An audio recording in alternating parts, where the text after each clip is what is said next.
ચલો વિદ્યાર્થી મિત્રો, આપણે આગળના સ્વાધ્યાય 1.1ની અંદર દાખલા નંબર 5નો આ વિડીયોની અંદર અભ્યાસ કરીશું. તો શાંતિથી ધ્યાન આપજો. ઘણા બધા વિદ્યાર્થીઓ આ ટાઈપનો દાખલો આવે છે, ઇઝી છે, પણ પ્રેક્ટિસ ના કર્યાના કારણે, ખબર ના પડવાના કારણે આવો દાખલો પરીક્ષાની અંદર પૂછાય છે તો હાથમાંથી માર્ક્સ જતા રહેશે. ધ્યાન આપજો. તમને એક બહુ ઇઝી રીતે એકદમ સ્ટ્રિક્ટલી તમને સમજાવું છું, શોર્ટ ટ્રીકે આરામથી તમે દાખલો આ સોલ્વ કરી શકશો. ચલો, દાખલા નંબર 5 શું કહે છે? કોઈક પ્રાકૃતિક સંખ્યા n માટે, પ્રાકૃતિક સંખ્યા કીધું છે તો પ્રાકૃતિક સંખ્યા કેટલે ચાલુ થાય? 1 થી ચાલુ થાય અને અનંત સુધી હશે. ઓકે, n માટે 6 ની n ઘાતનો અંતિમ અંક શૂન્ય થાય છે કે નહીં તે ચકાસો. હવે તમને એવું કીધું છે કોઈ પ્રાકૃતિક સંખ્યા n માટે 6 ની n ઘાત. હવે n શું છે? પ્રાકૃતિક સંખ્યા, એટલે અહીંયા ઘાતની અંદર 1 થી અનંત સુધી હોઈ શકે પણ 0 ના હોઈ શકે, કારણ કે કઈ સંખ્યા કીધું છે? પ્રાકૃતિક સંખ્યા કીધું છે. આગળ નેક્સ્ટ, અંતિમ અંક શૂન્ય થાય છે કે નહીં? કયો અંક? અંતિમ અંક શૂન્ય થાય છે કે નહીં તે ચકાસો.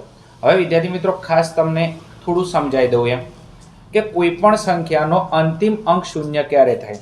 કોઈ પણ સંખ્યાનો અંતિમ અંક શૂન્ય, દાખલા તરીકે અંતિમ એટલે અહીંયા 10 લખું છું તો એનો અંતિમ એટલે છેલ્લો અંક શૂન્ય છે. તો હવે આના ભાગ પાડું છું તો આના ભાગ કયા પડે? 2 5 10. તો આનો અંક શૂન્ય થાય છે એટલે એના ભાગની અંદર અવિભાજ્ય અવયવમાં 2 અને 5 આવે છે. બીજી સંખ્યા લખું અહીંયા, દાખલા તરીકે હું 20. કઈ સંખ્યા લખું છું? 20. ચલો, 20 ભાગ પડશે 2 દુ 4, 2 દુ 4 અને 4 5 20. હવે તમે જુઓ, આ 20નો પાછળનો અંતિમ અંક 0 છે અને એના અવયવની અંદર ફરી પાછા 2 અને 5 આવે છે. કોઈ બીજી સંખ્યા લખું, દાખલા તરીકે અહીંયા હું 30 લખું છું. કઈ લખું છું? હું 30 લખું છું. તો અહીંયા તમે ધ્યાન આપજો, 2 તરી 6 અને 6 5 30. એટલે આનો અંતિમ અંક 0 છે, એટલે પાછા અવિભાજ્ય અવયવમાં કયા અવયવ? 2 અને 5 અંક આવે છે. બીજી કોઈ એક સંખ્યા લખો, દાખલા તરીકે 50. તો 50ની અંદર તમે ધ્યાન આપજો, અહીંયા 2 5 10 અને 10 50 50. તો તમે જો ફરી એના અવયવની અંદર 2 અને 5 આવે. આ રીતના વિદ્યાર્થી મિત્રો, તમે કોઈ પણ સંખ્યા લઈ લો જેનો અંતિમ અંક 0 હશે, એના અવયવની અંદર 2 અને 5 અંક આવશે અને આવશે. તો જેનો અંતિમ અંક શૂન્ય હોય એના અવયવની અંદર, એના તમે જે અવિભાજ્ય અવયવ પાડો છો એમાં 2 અને 5 આવવા જોઈએ. ઓકે, ચલો હવે આપણે દાખલા ઉપર જોઈએ છે, ધ્યાન આપજો. તો અહીંયા સૌથી પહેલા આપણે સ્ટેટમેન્ટ લખીશું. શું લખીશું? સ્ટેટમેન્ટની અંદર લખીશું કોઈ પણ સંખ્યાનો અંતિમ અંક શૂન્ય હોય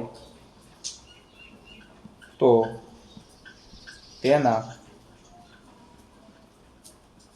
અવિભાજ્ય અવયવમાં 2 અને 5 અંક આવવો જોઈએ. ઓકે, સમજાય છે ને? મેં શું લખ્યું?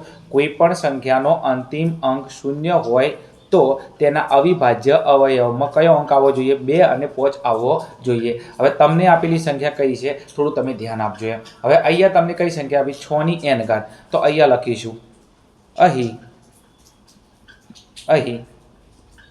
n માટે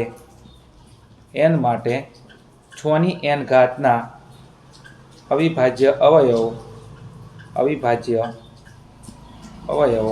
ચલો હવે 6 ના ભાગ પાડીશું તો 6 ના ભાગ કયા પડે? 2 તરી 6 અને એના ઉપર કેટલી ઘાત છે? n ઘાત થાય. હવે 6 ના અવયવો કયા પડે? અહીંયા તમે ધ્યાન આપજો, 6 ના અવયવમાં 2 તરી 6. ઓકે, હવે તમે આ 6 ની જગ્યાએ અહીંયા કદાચ 1 ઘાત કરો, 2 ઘાત કરો, તમે અહીંયા થોડું ધ્યાન આપજો. હવે આ 6 ની n ઘાત છે તો એના અવયવો કયા પડે? 2 તરી 6 અને એની n ઘાત.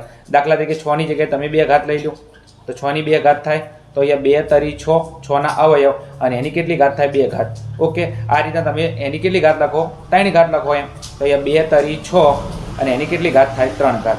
હવે તમે 6 ના ઉપર કોઈ પણ ઘાત કરશો તો એના અવયવ 2 તરી 6 થશે. અહીંયા ઘાત 2 હોય, 3 હોય, 4 હોય. ઓકે, ચલો તો હવે તમે અહીંયા થોડું જુઓ એમ.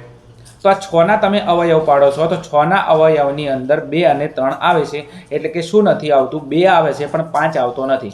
હવે આપણું અંતિમ અંક શૂન્ય હોય એના માટેની શરત શું છે કે એનો મૂળ એના અવયવમાં કયો અંક આવવો જોઈએ? 2 અને 5 આવવો જોઈએ. અહીંયા તમે જુઓ, એક અંક 2 આવે છે પણ શું નથી આવતો? 5 નથી આવતો. તો અહીંયા લખીશું અહીં 6 6ની n ઘાતમાં 6ની n ઘાતના અવયવમાં 2 અંક આવે છે પરંતુ 5 અંક આવતો નથી.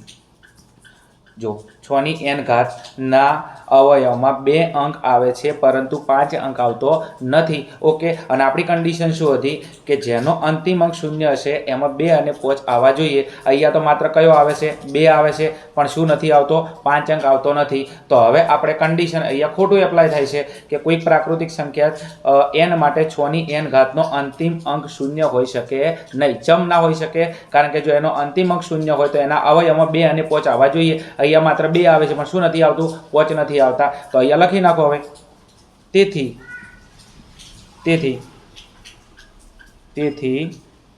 6ની n ઘાતનો અંતિમ અંક 0 આવી શકે નહીં. ઓકે, તેથી 6ની n ઘાતનો અંતિમ અંક 0 આવી શકે નહીં. કારણ કે એના અવયવમાં 2 અંક આવે છે 6ના અવયવમાં, પણ શું નથી આવતો? 5 અંક નથી આવતો.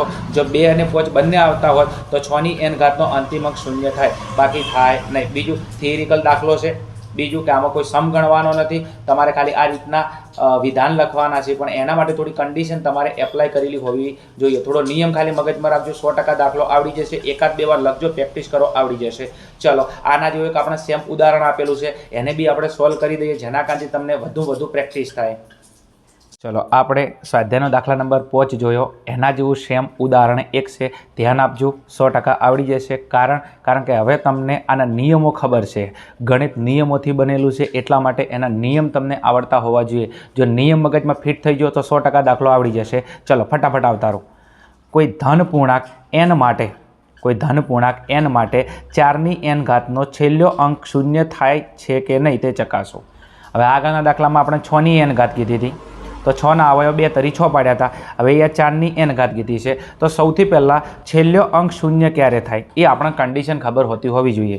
તો કોઈ પણ સંખ્યાનો છેલ્લો અંક 0 ત્યારે થાય કે જ્યારે એના અવિભાજ્ય અવયવમાં 2 અને 5 અંક આવે. ચલો, પહેલાં સ્ટેટમેન્ટ લખી નાખું છું. કોઈ પણ સંખ્યાનો અંતિમ અંક 0 હોય તો તેના અવિભાજ્ય અવયવમાં 2 અને 5 અંક આવવો જોઈએ. ધ્યાન આપજો, ખાલી થિયરિકલ સમ છે. તો કોઈ પણ સંખ્યાનો અંતિમ અંક 0 હોય તો તેના અવિભાજ્ય અવયવમાં 2 અંક આવવો જોઈએ અને 5 અંક આવવો જોઈએ. ઓકે, આગળ. હવે અહીંયા તમને સંખ્યા કઈ આપેલી છે? તો અહીંયા તમને સંખ્યા આપેલી છે કે 4ની n ઘાત. તો અહીંયા લખીશું આપણે અહીં 4ની n ઘાતના અવિભાજ્ય અવયવો, 4ની n ઘાતના અવિભાજ્ય અવયવ. હવે આપણે કયા થાય છે? 4ની n ઘાતના 4ના અવયવ 2 દૂ 4 અને એની n ઘાત થાય છે. ઓકે, ચલો, તો આ 4ના આપણે અવયવ પાડે તો 2 દૂ 4 અને એની n ઘાત. બીજું n પ્રાકૃતિક સંખ્યા છે, તો એની ઘાતની અંદર શું હોય? 1 થી અનંત સુધી કોઈ પણ ઘાત હોઈ શકે, પણ 4ના અવયવ 2 દૂ 4 પડે છે. હવે વિદ્યાર્થી મિત્રો, તમે ચેક કરો, આ 4ના અવયવની અંદર એક અંક 2 આવે છે, પણ શું નથી આવતું? 5 નથી આવતો. તો અહીંયા લખીશું, અહીં 4ની n ઘાતમાં 4 ઘાતના અવયવમાં 2 અંક આવે છે, પરંતુ 5 અંક આવતો નથી. તમે જો 4ના અવયવ પાડ્યા તો 2 દૂ 4 એની n ઘાત, એમાં 2 અંક આવે છે, પણ કયો નથી અંક આવતો? 5 અંક આવતો નથી. અને આપણી કન્ડિશન શું હતી કે કોઈપણનો અંતિમ અંક 0 હશે, છેલ્લો અંક, તો એના અવિભાજ્ય અવયવમાં 2 અને 5 અંક આવવો જોઈએ. અહીંયા કયો અંક આવે છે? 2 આવે છે, પણ કયો અંક નથી આવતો? 5 અંક આવતો નથી. તો અહીંથી આપણે જે ધારણા હતી ખોટી પડશે. શું કે 4n નો છેલ્લો અંક 0 હોઈ શકે નહીં. જો 0 હોત તો એના અવિભાજ્ય અવયવમાં 2 અને 5 અંક આવત. અહીંયા કયો અંક આવે છે? 2 આવે છે, પણ શું નથી આવતું? 5 નથી આવતો. તો અહીંયા લખીશું કે 4n નો છેલ્લો અંક 0 હોઈ શકે નહીં. તેથી અહીં 4n